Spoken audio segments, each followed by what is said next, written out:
is fine. Yeah, can I jump in? Yeah, so the thing. So Ted told us that the idea to go international is from Rome because he was in Rome and he called you. Yes. He said, it's true. Well, that's a true story, but of course it's not true that we never thought about international until he was, late at night in the square. But last night we walked through the square that he was remembering. So. And which square is? You remember? It was in some of the little streets above the Pantheon. Okay. In there. Okay. There's a gelato. Was it Neon? Was it? Anyway, it was one of the stores that he remembers with his kids. But it's a good story that's when the dream of Netflix International began. Nice. That would have been 2009, 8. Is that about what he said? He said about maybe a little bit earlier, Yeah. about 5, 6, something like that. Yeah. Anyway, it's been, as an internet company, all the other internet companies are global from the beginning, like YouTube. And so we've always wanted to be international. But, for so many years, we were DVD by post. So then we were really waiting on the internet. What was the tipping point, the turning point in terms of internet and streaming?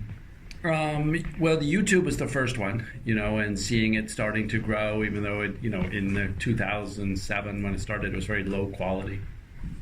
But then we just took it step by step. We launched in Canada, which, is very similar, and that worked so well. That's when we started gearing up for UK, Ireland, and just continue. And each country, you have to license the content. So it's hundreds of millions of euros that you have to commit before there's any subscribers and revenue at all to get all those rights. And then of course all the competitors counterbid because they don't want you to get the rights. So that's why we couldn't do it all at once, is we just couldn't afford it. Until 2 years ago. Mm-hmm. It seems that there is no much difference between you and their competitors compared to 5 years ago. 5 years ago, there was YouTube between you and the others. Now everyone wants to do the same job and deliver the same kind of content, very strong content through internet. So in 5 years, I will be Netflix. Yeah, it's the problem of success is now everybody wants to be like us. So all of the big tech, Google with YouTube, Apple, Facebook, Amazon, they're all trying to get into content. And then the big content is all trying to get into the internet and technology, right? Disney, Fox, things like this. What we have to do is just stay focused. I don't know how much they will impact us. It might be a lot, it might be a little, but I know the best thing we can do is just try to make our service the best it can be. We can't stop them in any way. We can't outspend them. So what we can do is just try to find great shows. And, when you find an End of the Effing World or La Casa de Papel, it's just magic. And so then, and there's not that many of them. And so we have to be closer to the market and just paying attention to be able to find those to have them be so successful. And Stranger Things would be one, obviously. This morning I was reading some numbers, I think unofficial. In 2017 US, the Netflix revenue are about 11.7 billion. And cinema made something less. It's like cinema dying, the traditional cinema dying, or maybe at least in US. So you're probably comparing US cinema against our global revenues? No, US revenues. There wouldn't have been 11, Okay. Smaller than that. Okay. I think that's a global number for last So year. that, But as I said, it was unofficial anyway. But it's a setup to your real question, is cinema dying? No, around the world, it's still growing. It's growing mostly in, China, Russia, Indonesia, India, In the U.S., it's steady. It's been steady for 15 years. And as we grow, we're mostly doing series, okay? And then we have some documentaries and some films. So this whole idea that we are like trying to kill the cinema, if we were doing that, we would mostly do movies. Now, we're very excited about our movies and we want to do movies, but that's not the main. You know, yesterday, how many series did we show you and how many movies? You know, it's almost all series, right? So that, think of that as the prime focus. And then with movies, we're also pleasing our members, and our movies don't go through the cinema.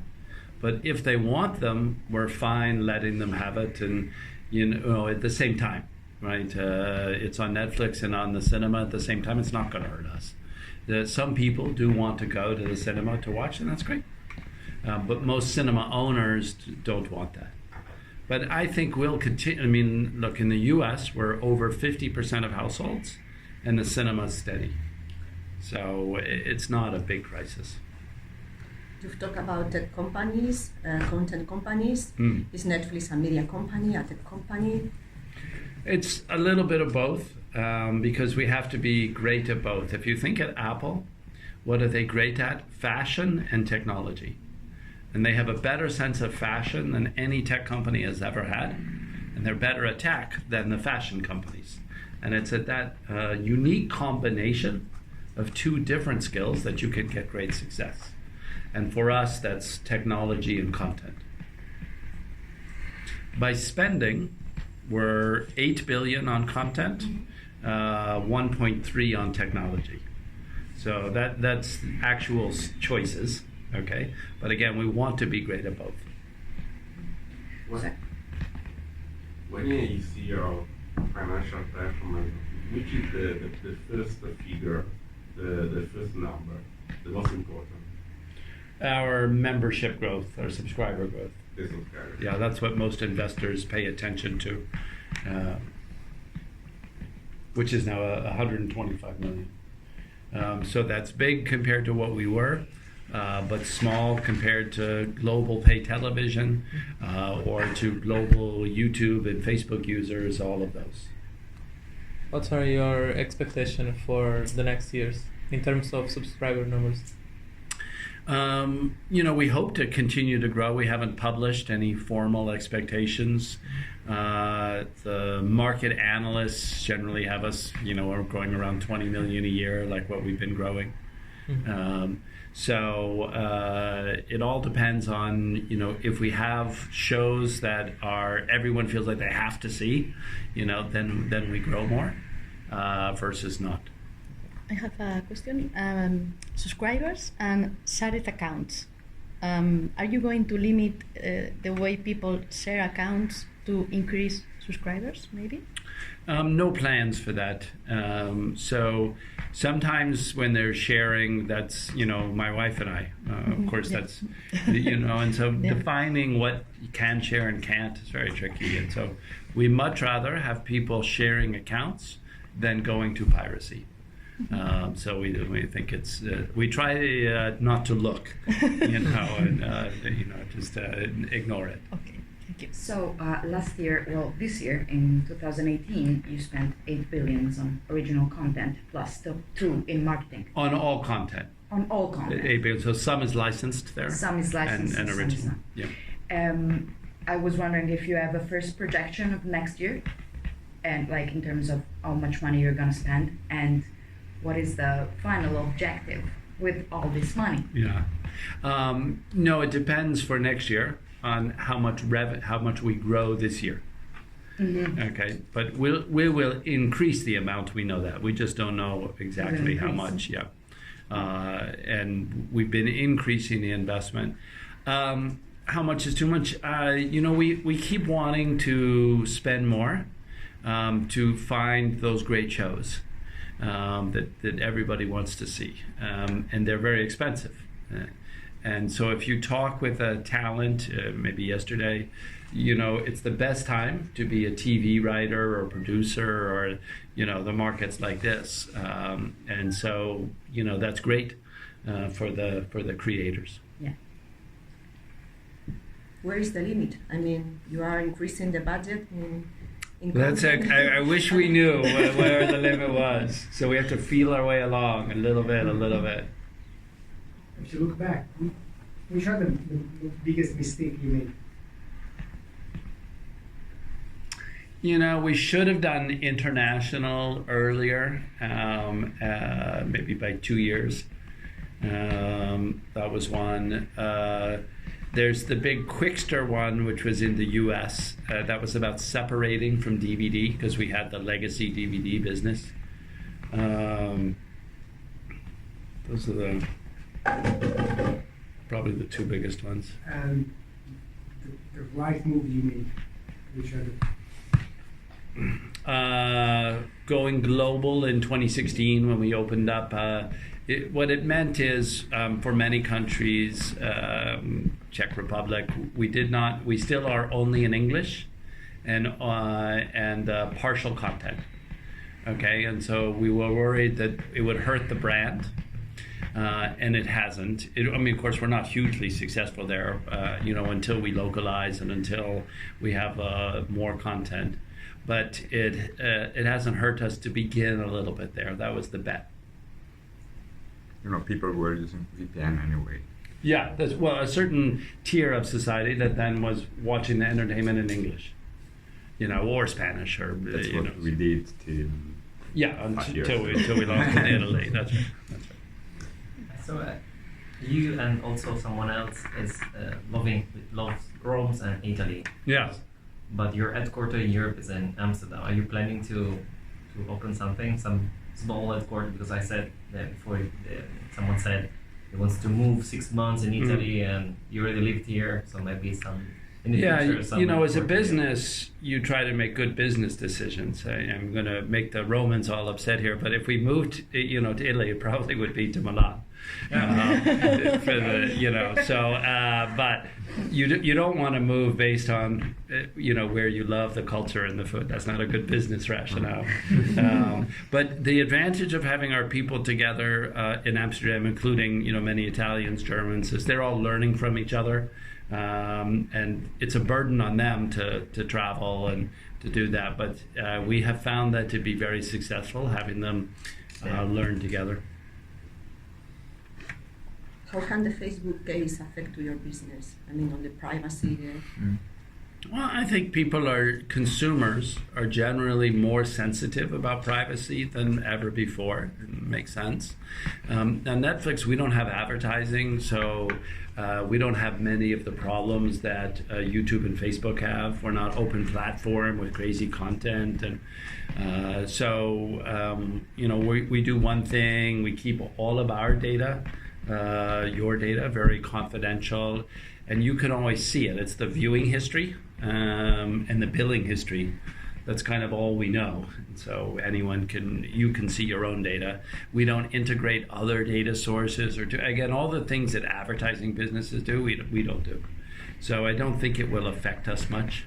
There's very few changes that we do. Now that you are a global company, can you tell us more how censorship in different countries has affected your choices? It hasn't much. I can't think of any cases where something's been blocked or that. In the Middle East, for example, mostly they don't censor the internet, at least for our kind of content. Maybe they do around sex or something else, but for storytelling. And YouTube's very strong in the Middle East, so I think many governments there say let's regulate state television, on the airwaves, but on the internet, it gets a buy. We're not, blocked in Russia or anywhere else. So far very little. I would say, as we grow, that'll be a concern. I don't think in Europe, but, in other countries perhaps. You don't suffer in any way with, or you don't have to change anything with the new rules in the European Union in terms of privacy that will be up in May? For GDPR? Yeah. No, there's nothing that changes for us. Again, we've always been very strong privacy, And I'd like to say but it's really because of the business model. It's because we don't do advertising and that kind of thing.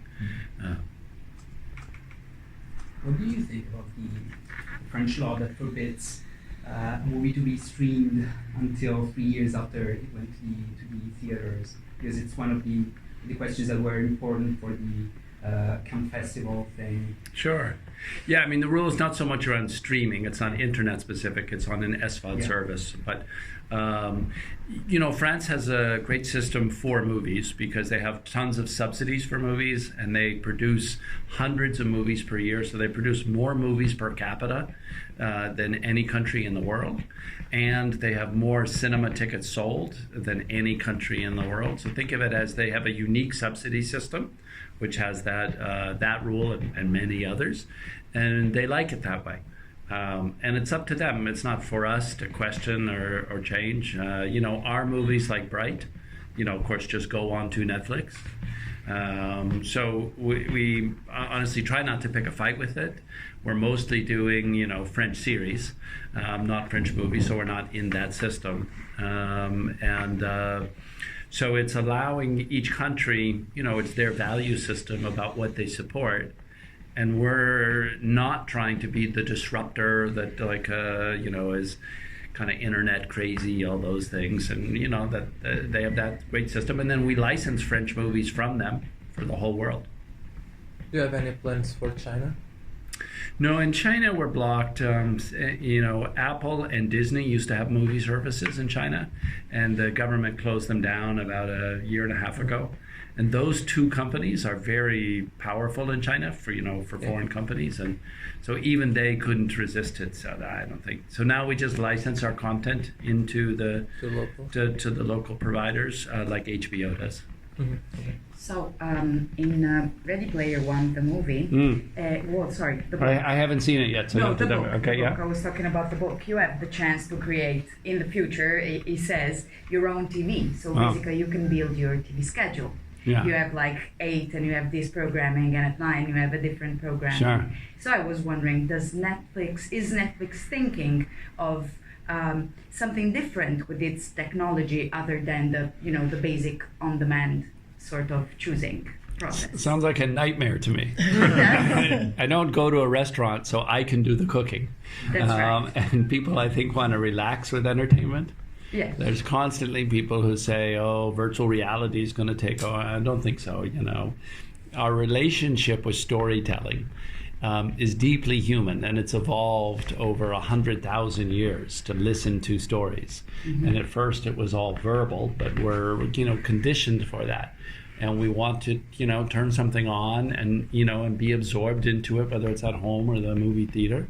And then there's a very different thing, which is active player, Xbox, PlayStation, and, that's a segment. But that's more like playing games, playing chess or these kinds of things. Think of all those video games as a substitute for gaming, not for television and for, tell me a story, pull me into a new world. So you don't see the goggles and reality, virtual reality in terms of Netflix future, right? No, I think that's really Xbox, PlayStation, it's a gaming, and you'll be able to do amazing, intensive experiences at that level. Mm-hmm. In terms of workers, it's always also growing. Do you know the numbers globally and Europe? In Europe, we have over 200 employees, mostly out of Amsterdam, 20 different nationalities.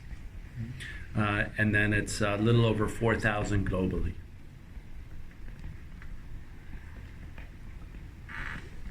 Do you feel comfortable with the negative free cash flow? Because it's a large amount of money you are. Yeah, the reason we're negative free cash flow, that is we spend more cash than we have, is because when we do a show like Stranger Things, it's we put in tens of millions of dollars up front, shooting it, editing it, paying everybody, and then for the following 10 years, people will be watching that show. So it's, you put the cash in up front, and then the value is over time. And our investors realize that we're spending that money well. That is, we're producing shows that are working, and so they feel comfortable with that investing. Now, if we ever lost our skill in content and we're producing lots of, not good entertainment, you'd see the investor attitude and customer attitude change. So, we live every year on the quality of our programming, and we've got to continue to invest in that. Time for a few more questions, if you have Did you saw the future of the company when you started? Did you think it could go this way? What did surprise you most? Mostly, but not entirely. So we knew that DVD by post was temporary, and that we would be streaming eventually. We thought there would be a intermediate phase of downloading, which never really happened, and it went right to YouTube and style and streaming. And then it was Ted that really helped us understand that cable networks start on other people's content, and then, like HBO, go into doing their own content, and it would be natural to do our own. So if you asked me 20 years ago, will you be producing your own content, I would have said no way. So that one was really Ted sort of teaching us the content business. In terms of future, where do you see the company going in terms of the offers that comes? Well, then the next 5-10 years, it's really focused on, as the internet expands to everybody on the planet, trying to be this great television and movie service for them. And so it's, very focused. Beyond 10 years, I'm not sure, but for the near term, it's really, we don't have, in the past, we had the thing of, we have to convert to the internet, we have to learn how to produce content. We don't have any of those big things. We have to get better at it.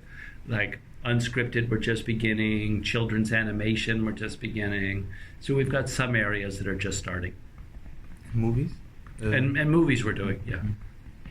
Do you see the opportunity in Africa and Asia with the spread of internet, and Netflix is very cheap if you compare to cable networks?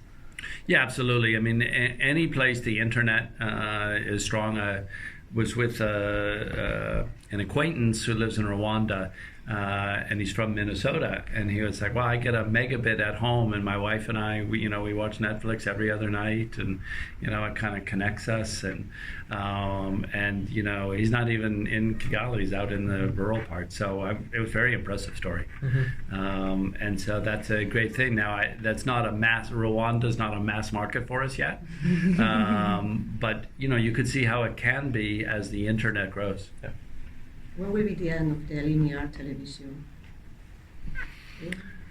Well, when you say the end, I mean, there will be some linear. To think of the landline, fixed line phone. Mm-hmm. It's a very long, slow decline, and like maybe your parents, still have one, and it like makes them feel safe. They don't use it, but it makes them feel safe, or they're used to it.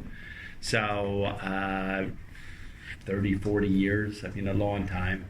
But if you think about viewing and usage, like what do you talk on would be the phone equivalent, then, probably within 10 years, it's mostly internet, majority internet. So, Todd Yellin was talking yesterday about the taste communities. And so you basically you have a very democratic point of view on people, because we're all similar in a way, because we share taste, but at the same time we're still very different. And yesterday someone from Netflix was interviewing me, and she was like, don't you think this is scary? And I was like, I'm not sure it's scary, but do you think it's scary that we are all the same, and so we share like these universals, so that you can have TV series that belong to everyone? Mm-hmm. I think it's having a mix. So it's nice to have some shows like Casa de Papel that everybody watches and can relate to, because it's sort of soft, right? Everyone, the cast is all nice, they get along, they have relationships, And then it's also good to have some shows, you know, like maybe Breaking Bad, where everyone's very dark and it's like, oh, not everybody likes that. So I wouldn't want any one type of entertainment to be, you know, uniform, but there are a big variety. And so it's why we back many different people to create a show, so you get a big variety. So the key is still diversity. Absolutely, in the programming. I mean, you get bored if every show was, you know, the same. And in the creation of those shows, diversity is very important as well. Yes, on gender in particular, but, you know, we're also doing it on geography and, you know, expanding all of that. Guys, that's all we have time for, I'm afraid, but thank you very much. Thank you very much. Yeah, pleasure. Hi, we met you over VC when you spoke to Eric before, so I'm very well, thank you. I think you did meet in Venice. Yeah, we did meet in Venice. I had a long interview with How are you? Eric Marmack. Yeah, It was I great. remember. Great to see you again. For me too. I think you're done now with the red tables. Yeah. Thanks, bye. Oh. All right. Thank you. Thank you. Thank you so much. Great to see you. Yeah. Do you have a favorite baby in terms of content? Well, the recent one, End of the Effing World, the British one. Oh, you like that? Oh, yeah, I loved it's it. great. Just because it was different, you know, in Yeah. dark, and it was like, You whoa. don't, we don't wear the BoJack Horseman. No, I Spot anymore. had that. I bring it out on certain occasions. I guess.